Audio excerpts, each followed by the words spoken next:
I refuse to accept that this is what we get for freedom. I refuse to accept that this is what we've become as Americans. I refuse to accept that this is what we have to worry about. The greatest country on the planet when we send our kids off to school. And don't tell me about the guns, because this is only partly about the guns. And don't tell me about mental health, because this is only partly about mental health. This is about our culture. That's what this has become about, when the fact that these mass shootings happen on such a regular basis. 14 years old. 14! And this happens again. This is about guns? Yes. It's about mental health? Yes. It is about those things only in small part, but I think mostly it is about us as Americans, in that we as a culture have just turned a blind eye to these things and rarely do anything to have a serious adult conversation about how we stop them. It's become so routine in our country that life moves on quickly. It was a school, so yeah, a little sobering, but it happens and rarely does anything change. We saw it after Columbine, saw it after Sandy Hook, we saw it here after Parkland, and yeah, we did a few things. We saw it after Uvalde, and we'll see it again here. It'll be in the news for a couple of days. Thoughts and prayer garbage. The calls to take our guns away, and gun control. Not going to happen. And I'm not talking about taking our guns. No politician is going to come and take your gun. No politician is coming to take my gun. I guarantee you I'm not giving them up willingly. It's not going to happen. There's more than 390 million guns in our country. That's more than one for every man, woman, and child. That's our culture in the United States. So yes, firearms are an issue. And no, we don't even begin to believe that anyone is coming to take them. This is about us, who we are as Americans. Why this keeps happening here. According to one count, there have been 416 mass shootings since Columbine. That was 25 years ago, back in 1999. 416. Not mass shootings, school shootings since Columbine. You look at what happens in other countries, they do something when these things happen. In Canada, there have only been a handful of school shootings, 5 over the last decade. The UK, there have not been any in the last decade because they implemented strict gun control measures after the 1996 massacre there. 16 kids and a teacher dead. That led to strict new gun laws. Australia, 0 school shootings in the last decade after the Port Arthur massacre there in 1996. 35 dead in that case. But that wasn't at a school. Again, strict gun control measures passed there, and a near total ban on semi-automatic and automatic weapons. We've got a constitution here, a Second Amendment right that we debate over, understanding, yes, Second Amendment supporters as I am, that none of our rights are absolute.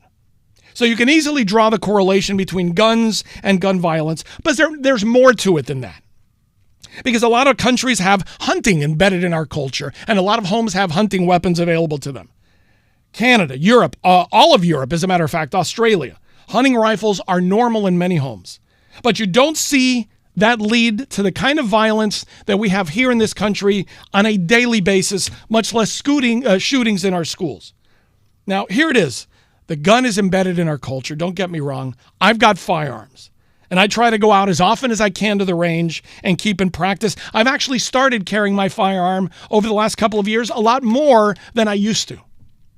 So blame our culture, blame mental health, but here's the problem. There are stressed out people everywhere. Mental health issues are not an American problem. It's a grown-up problem. It's a life problem. People in other countries respond rarely, if ever, by taking other people's lives. But yes, the U.S. spends a lot less on mental health issues than any other developed country in the world. And the stigma around mental health, especially here in our country, is still very much alive, despite efforts by a lot of people to overcome it. Here's the thing. Most of us won't care because it doesn't happen in your kid's school. It doesn't happen to your community. School shootings or mass shootings don't happen in your neighborhood or to anybody that you love or care about until it does, as these people in Georgia are finding out today. We're so wrapped up in our constitutional rights, which again, I remind you, are not absolute, that we've forgotten about our responsibility to one another, to our society, about how we need to do something to try and prevent the next one. Anything. And most importantly, we've forgotten about our responsibility to our community and, damn it, to our kids. How about instead of the endless bullcrap thoughts and prayers, blaming the guns, calling for gun control or confiscations, stuff that you know is not going to happen or help?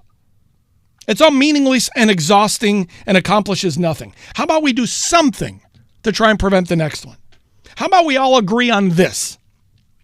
When you look at who some of these school shooters are, how about we start charging parents for their kids' actions? Charging them for crimes when their kids do something wrong. The parent for not parenting. And I understand it is the hardest job on the planet. I stress about it every single day with every decision I make and everything I say to my kids. But how about we start charging the parents for crimes when their kids vandalize, or when kids steal or bully or abuse or assault?